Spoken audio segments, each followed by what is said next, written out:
Hey, have you ever done anything wrong? Good question, right? I'm pretty sure we all just raised our hand and said, "Oh yeah, I have." But sometimes we rank the things that we've done wrong, don't we? Some people are like, "Well, I lied a little bit when I was a kid. I stole a candy bar out of the grocery store. I kind of fibbed to my mom and dad when I was a kid, and uh, and then we work our way up from that, and it becomes, well, I stole some money, I lied to my boss, I cheated, I lied on an exam, I did, and now it works its way up even more, right? And there's greater sins in our lives that we consider, these are the bad ones.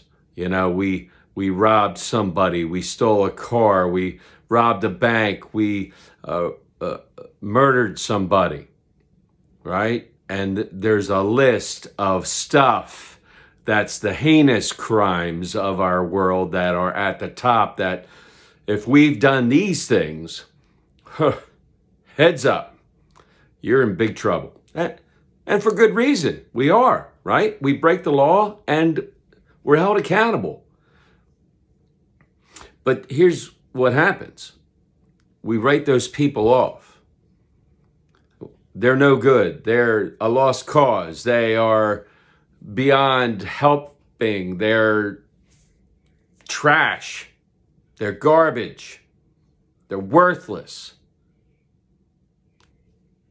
And as Christians, as followers of Christ, when that stuff starts to come out of our mouths, people don't see Jesus, right?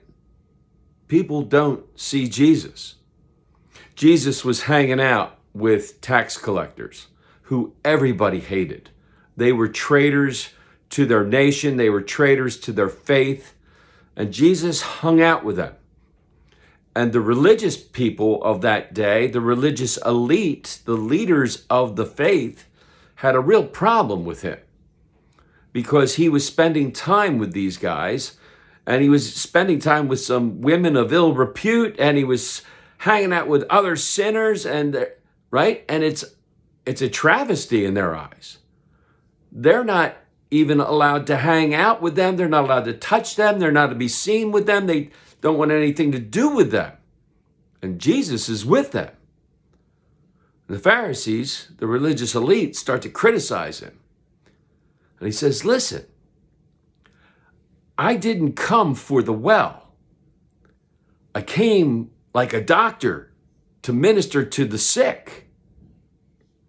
And you see, that's where we're supposed to be, right? Sometimes we treat church like it's a country club for the ones who got it all together, and everybody who dresses nice and looks nice and talks nice. And you know what? Church is supposed to be for the sick, for the ones who need to hear about the word of Jesus. And we got to open the doors and invite them to come in and give them the good news, because Jesus is the only one that can turn their hearts. Jesus is the only one that can save them. So when we look at those who we go, they're beyond help, Jesus didn't say that. He loved them.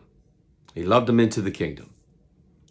May God continue to pour out his grace, mercy, and blessings on each and every one of us until we get to meet again. Amen? Amen.